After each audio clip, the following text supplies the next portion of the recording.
পূর্ব আকাশে সবেমাত্র সূর্য উদয় হয়েছে। চারিপাশে ক্ষীণ কুয়াশা পড়েছে। বসন্তের প্রথমাংশ হওয়াতে শীতের রেশটা কাটেনি এখনো পুরোপুরি। গাছের কিশলয়ে জমে রয়েছে বিন্দু বিন্দু শিশির কোণা। হালকা রোদে ঝলমল আশপাশ। ব্যস্ত সড়ক দিয়ে হঠাৎ দানবীয় আকৃতির ট্রাক সাঁ সাঁ করে বিকট কর্কশ শব্দে হর্ন দিয়ে গেল। সেই কর্কশ ধ্বনি কর্ণপাত হয়ে ধ্যান ফিরে মীরার। ভোরে ঘুম থেকে ওঠার অভ্যাস তার বহু বছরের। প্রভাতের আগমন মেঘদিতে ঘটতেই তার ঘুমের রেশটা অভ্যাসবশত কেটে যায়। মীরার হাতে ধোঁয়া উড়ন্ত কফির মগ। এলোমেলো আকৃতির ধোঁয়া বের হচ্ছে মগ দিয়ে। উত্তপ্ত কফির কাপে অধর ছোঁয়ায় মীরা। অদূরে দৃষ্টি দিতেই সে কিয়ৎক্ষণ থমকালো, চমকালো স্থির রূপে দাঁড়িয়ে রইল। মীরার বাসা থেকে 3টা বিল্ডিং পর উষানের দাদুর বাড়ি। মাঝখানে 3টা বিল্ডিং তুলনামূলক কম তলার হওয়াতে উষানের দাদু বাড়ির মীরার বাসার ছাদ থেকে স্পষ্টতা দেখা যায়। অদূরে ছাদে উষান উদাম গায়ে পুশ আপ করছে। এত দূর থেকে চশমার তীক্ষ্ণতার জোরে মীরা স্পষ্টতা দেখতে পারছে উষানের পেশিবহুল বলিষ্ঠ দেহ। দূর থেকেই বোঝা যাচ্ছে বলিষ্ঠ সুঠাম দেহ এখন ঘেমে একাকার। মীরা নির্লজ্জের মতো উষানকে পরখ করল সূক্ষ্ম নজরে। শেষে হুঁসে ফিরে নিজের গালে চড় মেরে বসল। ইতস্তত কণ্ঠে আনমনেই বলল, ছি মীরা, সেম অন ইউ। উষানের আশেপাশের কোনো দিকে ধ্যান নেই। সে ব্যস্ত তুমুল নিজের কাজে। মিনিট 20 বাদে উঠে দাঁড়ালো সে। শুভ্র তোয়ালি দিয়ে শরীরে অবশিষ্ট ঘামটুকু মুছে নিল দ্রুত। উষানের থেকে ঠিক 3 ফিট দূরে দাঁড়ালো তীব্র। দাঁড়িয়ে ঘুমে ঢুলছে। দিগন্ত ব্যস্ত হাতে উষানের দেওয়া তার ওপর অর্পিত কাজগুলো সম্পূর্ণ করছে। উষান ওয়াটার বোতলে অধর স্পর্শ করায় আগ মুহূর্তে শক্ত কণ্ঠে বলল, দিগন্ত, এজেন্ট ইট ডান। দিগন্ত দ্রুত গলায় বলল, স্যার আর একটু সময় দিন, হয়ে যাবে। Do it fast. Yes sir. উষান তোয়ালি ফেলে টি শার্ট পরল। সে একটু খেয়াল করলো হয়তো দেখতে পেত অদূরে কেউ তাকে স্নিগ্ধ দৃষ্টিতে দেখছে। তবে উষান আজ আর আশপাশ দেখল না। তার মুখশ্রীতে কঠোরতা, বহুদিন বাদে গভীরতার ছাপ পড়েছে। দ্রুত পায়ে তীব্রর পাশে দাঁড়িয়ে ঝাঁঝ মেশানো কণ্ঠে বলল, কালকে থাপ্পড় মনে হয় কাজে লাগেনি। কাজ ফেলে এভাবে দাঁড়িয়ে আছিস কেন? তীব্র হাই তুলে অলসতা ছাড়ালো। আর চোখে তাকালো উষানের দিকে। ছেলেটাকে কঠোর দেখাচ্ছে ভীষণ। নিশ্চয়ই কিছু হয়েছে, গুরুতর কিছু। অতীব গুরুতর কোনো কিছু হলে উষান তার অফিসিয়াল রূপ প্রদর্শন করে, যেমনটা সে কর্মক্ষেত্রে প্রয়োগ করে থাকে। তীব্র বিরস কণ্ঠে বলল, কোথায় কালকের হঠাৎ থাপ্পড় মারার জন্য সরি টরি বলবি তা না। এখন বলছিস থাপ্পড় কাজে লাগেনি। তুই আসলেই মানুষ না শালা। তোর মন প্রাণ হৃদয় সব পাথরের। উষান থমথমে দৃষ্টিতে তাকালো। তীব্র ততষ্ট হয়, বলে, কি হয়েছে, এভাবে তাকাস কেন? কালকে থাপ্পড় মারা যথেষ্ট কারণ ছিল। হায়, যথেষ্ট কারণ ছিল? কাল যা বলছি আমি তা সত্যি না, এটা তুই অস্বীকার করতে পারবি? সত্যি বললেই দোষ। ফাইল রেডি কর, 30 মিনিটের মধ্যে আমার চাই। ছাদ থেকে প্রস্থান করলো উষান। তীব্র দীর্ঘ নিঃশ্বাস ফেলে। ছেলেটা অদ্ভুত ভীষণ। এভাবে নিজের শুদ্ধ পবিত্র প্রেমময় অনুভূতিগুলো গোপন করে সে আসলে কি প্রমাণ করতে চাচ্ছে তা বলা মুশকিল বটে। এত বছরের বন্ধুত্ব উষানের সাথে তীব্রর, তবুও কিছু কিছু বিষয়ে সে উষানকে বুঝতে পারে না একদমই। উষান যেন পুরোটা একটা রহস্য। তীব্র অলসতা ফেলে এগোলো সম্মুখে, দিগন্তের নিকট। যাওয়ার পথে অদূরে দৃশ্যমান হলো মীরাকে। তপ্ত শ্বাস ছাড়ল সে। বিড়বিড় করে বলল, মেয়েটাকে আর কষ্ট দিস না উষান, নয়তো এর ফল তোকে প্রকৃতি দ্বিগুণ করে ফিরিয়ে দিবে। ফেব্রুয়ারির এক অলস দুপুর। শুনশান নীরবতা বোঝায় চারিপাশে। মীরা সচেতন দৃষ্টিতে আশেপাশে দেখতে দেখতে এগোচ্ছে। এক বিশেষ কাজে এসেছিল পাহাড়ের এই দিকের জঙ্গলে। জঙ্গলের ওপার প্রান্তে মূলত ছিল তার কাজ। হাসপাতাল ছিল সেখানে। পায়ের ব্যান্ডেজ চেঞ্জ করিয়ে কিছু ওষুধ নিয়ে এসেছে। আজকাল পায়ে চিনচিন ব্যথা করে তার। ব্যথা উঠলে সহ্য করা কঠিন হয়ে পড়ে। দুপুরের দিকে ফের ব্যথা ওঠায় একাই বেরিয়েছিল সে হাসপাতালের উদ্দেশ্যে। মাথার ওপর কড়া রৌদ্রের তাপ, তৃষ্ণায় গলা শুকিয়ে চৌচির তার। ক্ষীণ দূরে যাওয়ার পর হঠাৎ তার মনে হলো তার পেছন পেছন কেউ আসছে। শুকনো ঝরে পড়া পাতায় পা ফেলায় মর্মর শব্দ হচ্ছে। মীরা সচেতন হয়। আলগোছে ব্যাগে হাত দিয়ে ছোট্ট ধারালো ছুরিটা সে হাতের মুঠোয় নেয়। পদচারণ থামিয়ে হুট করে পেছনে ঘাড় কাত করে তাকাতেই তার সম্মুখে দৃশ্যমান রোগা ধরনের এক কম বয়সী তরুণকে। ছেলেটা বোধহয় তার থেকেও ছোট হবে। মীরা অনেক কদম পিছিয়ে গিয়ে কঠিন কণ্ঠে বলল, কে আপনি? আমার পিছু নিচ্ছেন কেন? ছেলেটা হাসলো, অদ্ভুত গা শিরশির করা হাসি। ক্ষীণ কেঁপে ওঠে মীরা। ভীতিভাব অন্তরালে পুড়ে রেখে ধমকে ওঠে, জিজ্ঞেস করে, কি সমস্যা? কোনো সমস্যা না, জাস্ট কিছু জিজ্ঞেস করার ছিল। মিয়াই, বলুন। কাট কাট গলায় জবাব দেয় মীরা। Thank you. আমি শুভ্র, এখানে নতুন। ভুলবশত রাস্তা গুলিয়ে ফেলে এখানে এসে পড়েছি। আমাকে একটু লোকালয় সম্পর্কে ধারণা দিতে পারবেন? আর কত দূরে সেটা? সোজা হাঁটবেন, 20 মিনিট পরেই লোকালয়। আপনি বুঝি সেখানেই যাচ্ছেন? মীরা জবাব দিল না, সোজা হাঁটা শুরু করলো। কিছু তো একটা গড়বড় আছে। শুভ্রের ব্যবহার চাহনি তার ভালো লাগেনি। উদ্ভট ঠেকছে কেমন। দ্রুত হাঁটা ধরল মীরা। হাতের মুঠোয় ছোট্ট ছুরিটা ধরেই রাখলো। খেয়াল করে দেখলো শুভ্র তার পেছনেই আসছে, হেলে দুলে আস্তে ধীরে। মীরা পদচারণের গতি বাড়িয়ে দেয়। তবে কিয়ৎক্ষণ বাদে তার সন্দেহ দূর হয়। সে যখন দৌড়াতে শুরু করলো, শুভ্র তখন প্রায় ছুটে আসলো, এসে শক্ত করে ধরল তার হাত। মীরা ছিটকে নিজের হাত ছাড়িয়ে নেয়, চেঁচিয়ে প্রশ্ন করে, আপনার সাহস কী করে হয় আমাকে স্পর্শ করার? শুভ্র অদ্ভুত ইঙ্গিত দিল, নেত্র যুগল দ্বারা। মীরার বুঝতে বেগ পেতে হলো না এই ইঙ্গিতের। এই ছেলের সাথে আর ভালোভাবে কথা বলার কোনো মানেই হয় না। ব্যাগের প্যাকেট থেকে ছুরিটা বের করে মীরা শুভ্রের হাতে শক্ত করে ঢুকিয়ে দিয়ে বের করে নিল। পা দিয়ে সজোরে লাথি মারল স্পর্শকাতর স্থানে। ছুরিটা দিয়ে সে দ্বিতীয় আঘাত করলো শুভ্রের ঘাড়ে। ছিটকে আর্তনাদ করে উঠল শুভ্র। ব্যথায় যন্ত্রণার সহিত বলল, ইউ ব্ল্যাডি বিচ। মীরা উল্টো ঘুরে দাঁড়ানো শুরু করে। শুভ্র তার আহত হাত দিয়ে পকেট থেকে ফোন বের করে তার দলের কয়েকটা ছেলেকে ফোন করে সেখানে উপস্থিত হতে বলে জলদি। শেষে ফোন কেটে দিয়ে পিছু নেয় মীরার। লোকালয়ে পৌঁছাতে আর একটু সময় বাকি। মীরা অন্তঃকরণে নিজেকে ধাতস্থ করল, সাহস দিল। তবে বিপদ বুঝি তখনও তার পিছু ছাড়েনি। ক্ষীণদূর যেতেই 3টে ছেলে এসে উপস্থিত হয় তার সম্মুখে। মীরা ভড়কালো, প্রশ্ন করল, কি চাই? উপস্থিত একজন বিশ্রী হেসে বলল, তোমারে। দ্বিতীয়জন ক্রোধ নিয়ে বলল, আমার ভাইরে মেরে ভাগতে চাই? এত সহজ? আজকে তোমারে খাইছি ফুলটুসি। মীরার বোধগম্য হয় শুভ্রের দলবল এরা। পেছন ফিরে তাকানোর পর এবার দমিয়ে রাখা আতঙ্কটা তার বেড়ে গেল হু হু করে। মাথায় চড়া দিয়ে উঠল নানান প্রকারের চিন্তা।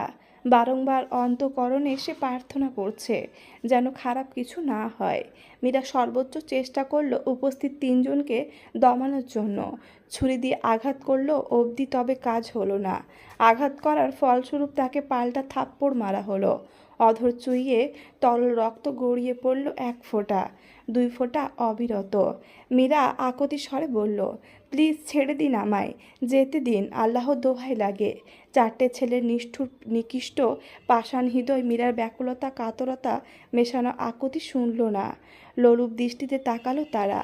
তাদের মুখশ্রীতে বোঝায়মান অদ্ভুত চাহনি দেখে মীরা বুঝে গেল তার সাথে ঠিক কী হতে যাচ্ছে। অন্তঃকরণে নাজেহাল অবস্থা তার। সব কিছু এলোমেলো লাগছে। শেষ মুহূর্তে আকুতি স্বরে বিড়বিড়িয়ে আল্লাহর নিকট প্রার্থনা করছে সে। হৃৎপিঞ্জর চাইছে উষান আসুক, একবার আসুক। 3-4টে ছেলের সাথে পেরে উঠল না মীরা। পালাতে চেয়েও পারল না। শুভ্র মীরার হাত পা বেঁধে নিয়ে বলল, ওরে বস্তায় ঢুকায় জলদি, জঙ্গলের ভিতর নিয়ে যা। মীরার মুখে একদলা পুরনো কাপড় ঢোকানো হলো। কিছু বলার প্রয়াসে কণ্ঠ দ্বারা শব্দ করল, হলো না তা সম্ভব। মীরাকে বস্তায় ভরে নেয় 2জন। তার পূর্বে সে 2জন ভীষণ বাজে বাজে ভাবে মীরার স্পর্শকাতর স্থানে স্পর্শ করে। নেত্রযুগল বন্ধ করে মীরা অস্পষ্ট স্বরে বলল, কিছু হয়নি, ওরা ব্যাড টাচ করেনি, সব ঠিক হয়ে যাবে, সব ঠিক হয়ে যাবে। বস্তায় ভরে বস্তার মুখ বন্ধ করে টানতে টানতে মীরাকে জঙ্গলের ভেতর নিয়ে যাওয়া হচ্ছে। ব্যথায় আর্তনাদ করে উঠছে সে ক্ষণে ক্ষণে। বর্তমান অবস্থা দেখে অন্তরাল হু হু করছে। আদৌ কি সব ঠিক হবে? রুহির অবস্থা করুণ, পাগলের মতো ছুটছে এদিক সেদিক। দুপুরে মীরা বেরিয়ে যাবার পর এখন সন্ধ্যা হতে চলল, মেয়েটার কোনো হদিশ নেই। জঙ্গলের দিকে এসেছিল সে মীরাকে খুঁজতে। হাসপাতালে খোঁজ নিয়ে এসেছে। মীরা নাকি দুপুরবেলায় বেরিয়ে গিয়েছে। জঙ্গলে আসার পর মীরার ফোন আর চশমা খুঁজে পায় রুহি। তার বুঝতে বেগ পেতে হলো না ঠিক কী হয়েছে মীরার সাথে। অস্পষ্ট স্বরে কেঁদে উঠল সে। বক্ষস্থল কেঁপে কেঁপে উঠছে আর্তনাতে। বিড়বিড় করে ক্রন্দনরত কণ্ঠে বলল, আল্লাহ মেয়েটাকে বাঁচাও, ও নিষ্পাপ আল্লাহ, ওকে তুমি রক্ষা করো মাবুদ। রুহি বন্ধ উম্মাদের মতো ছটপট করছে কিয়ৎক্ষণ। শেষে ভাবনা চিন্তা করে উষানকে ফোন করলো। একবার দুইবার ঠিক তিনবার কল দেওয়ার পর ফোন রিসিভ করলো উষান। ঘুমু ঘুমু কণ্ঠ। রুহি বুঝলো ফোন দেরিতে রিসিভ করার কারণটা। ওপাশ হতে উষার নম্র কণ্ঠে বলল, কিছু বলবে রুহি? এই অসময়ে কল করলে যে? রুহি উষ্ট দ্বারা অধর চেপে ক্রন্দনের সীমা কমিয়ে আনল। লম্বা করে শ্বাস টানল কয়েকবার। এতপর নিষ্প্রভ কণ্ঠে বলল, ভাইয়া ভাইয়া মীরা। মীরা নামটা শ্রবণ করার পর উষান একটু নড়ে চড়ে উঠল। নেত্রপল্লবের বন্ধ পল্লব উন্মুক্ত করে উঠে বসল সে। ললাটে ইতিমধ্যে বলিরেখা পড়েছে। উষান প্রশ্ন ছুড়ল, মীরা, তারপর? ভাইয়া মীরার সাথে নিশ্চয়ই খুব বাজে কিছু হয়েছে। কেউ ওকে তুলে নিয়ে গেছে। ও দুপুরবেলা হাসপাতালে এসেছিল। এখন সন্ধ্যাবেলা বাসায় ফেরেনি। আমি জঙ্গলে এসেছিলাম ওর খোঁজ নিতে। তখন জঙ্গলের প্রবেশ মুখে ওর ফোন আর চশমা পড়ে থাকতে দেখি, সাথে মাটিতে টেনে হিঁচড়ে নেওয়ার দাগ। মনে হচ্ছে কেউ ওকে টানতে টানতে নিয়ে গেছে কোথাও। আমি আঙ্কেলকে কিছু বলিনি ভাইয়া। আঙ্কেল হার্টের পেশেন্ট। আপনি কিছু করুন প্লিজ। ও পাশে ঘোর নিস্তব্ধতা। নীরবতা রেশ বোঝায় তুমুল রূপে। রুহি ভাবল উষান হয়তো লাইনে নেই। সে চেঁচিয়ে বলল, হ্যালো উষান ভাইয়া, আপনি কি শুনছেন আমার কথা? উষান হুঁসে আসলো। দুই একবার ভীষণ চেষ্টা করলো কিছু বলার, কিন্তু কি আশ্চর্য, কণ্ঠনালীতে যে শব্দ জোট পেকেছে। মস্তিষ্ক ফাঁকা ফাঁকা লাগছে। উষান নিজেকেই প্রশ্ন করলো, তার এত খারাপ কেন লাগছে? মীরার উধাও হওয়ার খবর শুনে হাত পা হিম হয়ে অসাড় হয়ে আসছে কেন? হতবিহ্বল হতে শান্ত হয় উষান। জিজ্ঞেস করে, তুমি জঙ্গলে একা কেন গিয়েছো রুহি? জলদি ফোনের লোকেশন অন করে ফিরে আসো, আর আমি দেখছি ব্যাপারটা। মীরার কিছু হবে না, কান্না বন্ধ করো। মাহাদি আঙ্কেলকে তো জানাতেই হবে তার মেয়ে নিখোঁজ। তুমি দ্রুত ফিরে আসো, তারপর দেখছি। আমি দ্রুতই ফিরছি ভাইয়া। উষান কল কেটে ফোন ছুড়ল বিছানায়। ল্যাপটপ অন করে শুভ্রের ডিটেলস আবার ঘাঁটতে বসলো। শুভ্র, এই ছেলেই মূলত উষানকে হত্যা করার জন্য হন্য হয়ে চেষ্টা করছিল। উষান তা আজই জানতে পেরেছে বহু চেষ্টার পরিবর্তে। সকালে তীব্র দিগন্তকে সে এই কাজেই ব্যস্ত রেখেছিল, কারণ শুভ্রকে খুঁজে বের করা দরকার ছিল বড্ড। শুভ্র এখন উষানকে মারতে না পেরে উষানের আপনজনের পেছে লেগেছে, তাদের হত্যা করার উদ্দেশ্যে। নিকট আত্মীয় আপনজন, এরা মানুষের তুমুল দুর্বলতা। শুভ্র হয়তো তাই ভেবেছিল, তাই এরূপ কাজ শুরু করেছে। কিন্তু শুভ্র কি আর জানে, উষানের নিজের জীবনের প্রতি যেখানে বিন্দু মাত্র মায়া নেই, সেখানে আপনজনদের প্রতি দরদ মায়া ভালোবাসা কিভাবে জন্মাবে? ডিফেন্স অফিসারদের পরিবারের প্রতি মায়া রাখতে হয় না, তাদের সব কিছু দেশকে ঘিরে। তুলসীর মা তোয়াশাকে শুভ্রই মেরেছে। উষানের সহিত শুভ্রের এরূপ কর্ম করার কারণ অতি তুচ্ছ। আকাশপথে এক মিশনের সময় উষান কিছু সন্ত্রাসীকে গুলি করে হত্যা করে। সন্ত্রাসীদের মধ্যে ছিল শুভ্রের বাবা। শুভ্রের বাবা ছিল মূলত আসামি। তাই পরিপ্রেক্ষিতে শুভ্র বাবার হত্যার বদলা নিতে উষানের পিছে উঠে পড়ে লেগেছে। রুহির কথা শ্রবণ করার পর উষানের কেন যেন মনে হচ্ছে মীরার গুম হওয়ার পেছনে শুভ্রের বিশাল বড় হাত আছে, অথবা এই কাজ শুভ্রই করেছে। ল্যাপটপে রিসার্চ করার সময় উষানের ফোনে মেসেজ আসে। ক্ষীণ সময়ের জন্য নিজের করা কৃত কাজ বন্ধ রেখে ফোন হাতে নিল সে। মেসেজটা আননোন নাম্বার থেকে আসা। মেসেজে ছিল মীরার অচেতন রূপ এবং ছোট্ট কয়েক বার্তা। কি লেফটেন্যান্ট সাহেব, গার্লফ্রেন্ডকে নিতে আসবা না? আর কতক্ষণ অপেক্ষা করব? বেশি লেট করলে কিন্তু আমি আপনার সুন্দরী প্রেমিকাকে ছোঁয়ার লোভটা আর সামলাতে পারবো না। মেসেজের নিচে ছোট্ট করে লেখা শুভ্র নামটি। উষান চট জলদি নাম্বার থেকে লোকেশন ট্র্যাক করার চেষ্টা করে, তবে চেষ্টা বিফলে গিয়েছে। উষান খেয়াল করে মীরার বিধ্বস্ত রূপ দর্শন করার পর তার হৃদকম্পন শুরু হয়েছে। হাত দুটো কাঁপছে প্রবল। উষান কয়েকবার উঁচু কণ্ঠে তীব্রকে ডাক দেওয়ার প্রয়াস চালায়, তবে সে ব্যর্থ। কি আশ্চর্য, কঠিন মানুষটা সামান্য এক নারীর জ্ঞানহীন মলিন মুখশ্রী দেখে এতটা এলোমেলো হয়ে পড়ছে কেন? মীরা টেনে টেনে শ্বাস নিচ্ছে। সময়ের তালে তালে তার শ্বাস নেওয়াটা বড়ই মুশকিল হয়ে পড়েছে। শ্বাসকষ্টের সমস্যা আছে মীরার। নির্দিষ্ট সময় পর পর ইনহেলার নিতে হয়। আজ সারাদিনে ইনহেলার নেওয়া হয়নি তার ওপর ধুলোবালি স্তূপে পড়ে আছে। ধুলোবালিতে শ্বাসকষ্টের সমস্যা তার দ্বিগুণ হয়। মীরার সামনে বসে শুভ্র এবং বাকি কয়েকটা ছেলে বসে মদ্যপান করছে। মদ্যপানকালীন মাঝে মধ্যেই ছেলেগুলো ললুপ বিশ্রী কুরুচিপূর্ণ দৃষ্টিপাত ফেলছে মীরার ওপর। নিজেকে আশ্বস্ত শান্ত করে মীরা। হাতের মুঠোয় লুকিয়ে রাখা ধারালো ছুরিতে তার হাতের চামড়া কেটে রক্তিম তরল টপ টপ করে গড়িয়ে পড়ছে। সুযোগের অপেক্ষায় অধীর হয়ে বসে থাকে মীরা, এবং খানিক বাদেই সেই সুযোগটা তার পানে আসে। শুভ্র উঠে দাঁড়ায়, হাতে তার সিরিঞ্জে থাকা তরল পদার্থ সে মীরার ঘাড়ে পুশ করে দেয়। এটা নিয়ে মোট 8 বার তাকে সিরিঞ্জ পুশ করা হলো। আঁধারে চশমাবিহীন মীরা বুঝতে পারে না সিরিঞ্জের তরল পদার্থটা আসলে কি। শুভ্র কাজ শেষে হেলতে দুলতে বিড়বিড় করে গান গাইতে গাইতে বেরিয়ে যায়। বাকি ছেলে তিনটে তখন মদ্যপান করে ঝিমোচ্ছে। শুভ্র যাওয়ার পরই নেত্রযুগল উন্মুক্ত করল মীরা।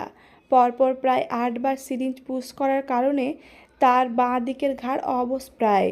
আলগোছে উঠে দাঁড়ালো মীরা। হাতে রশি ছুরি দিয়ে আগেই কেটে ফেলেছিল। স্বল্প রশ্মিতে অদূরে দৃশ্যমান হলো তার পার্স।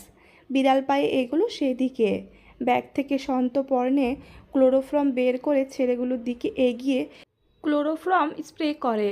তৎক্ষণাৎ তারা অচেতন হয়ে পড়ে রইল। মীরা মুখে ওড়না পেঁচিয়েই দ্রুত বেরিয়ে আসে। তাকে আটকে রাখা হয়েছে এখানকার জঙ্গলের পরিত্যক্ত এক তেলের গোডাউনে। চারপাশ খুঁজে বের হওয়ার রাস্তা পাওয়া গেল না। মীরা হাঁসফাঁস করে বিড়বিড়িয়ে বলল, আল্লাহ, আমাকে পথ দেখাও, আমার বাবার কাছে পৌঁছে দাও আল্লাহ। শুভ্র আসছে ফিরে। পদধ্বনির শব্দ জোরদার হচ্ছে। মীরা দেখ বেদিক শূন্য হয়ে একটা খালি তেলের ড্রামে ঢুকে পড়ে। ড্রামগুলো প্রায় তার সমান এবং যথেষ্ট মোটা। অনায়াসে 2 জন মানুষ বসা যাবে। ড্রামের ভিতর থেকে মীরা শুনল শুভ্রের উচ্চস্বরে হাঁক ডাক। মীরা আনমনে বিড়বিড় করে, উষান যেন আসে, নয়তো তার বাবা। একবার আসুক, তার ভরসাযোগ্য 2 জন মানুষ। আমার সাথে কেউ যাচ্ছে না। তীব্র, তুই এখানে সবার খেয়াল রাখবি। দিগন্ত, আমায় ইনফরমেশন দিবি।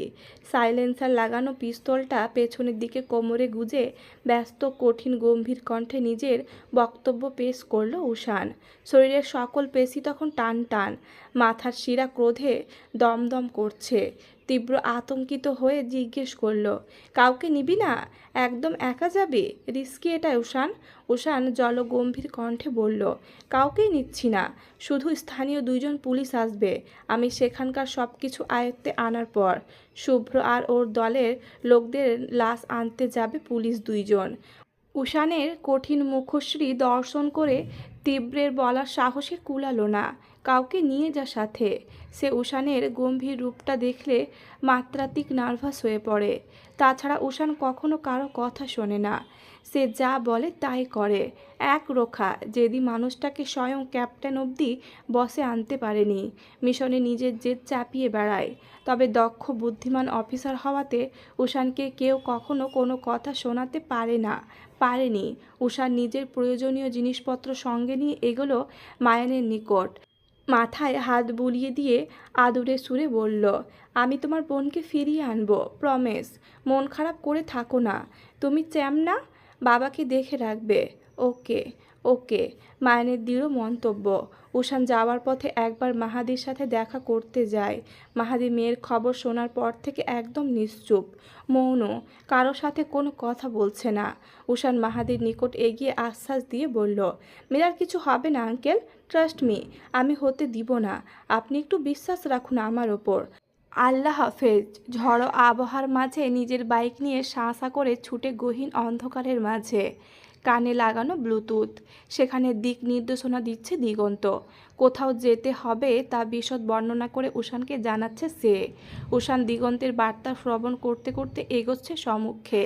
তার পাথর কঠিন বক্ষস্থল আজ অজানা আতঙ্কে নড়বড়ে। নিজের ওপর বিশ্বাস আছে তার, মীরাকে ঠিকই উদ্ধার করে আনবে। কিন্তু কথা হচ্ছে মীরা কেমন আছে? শুভ্র মেয়েটার ওপর কোনোরূপ অত্যাচার করেনি তো? এই কথা যতবার উষান মনে আওড়াচ্ছে ততবারই কঠিন বক্ষস্থলটা হু হু করে কেঁপে উঠছে। উষান হিসিয়ে বলে উঠল, কঠিনতার খরচটা তাহলে নম্র হতে চলল? সে দুর্বল হলো প্রথমবার কোনো নারীর প্রতি।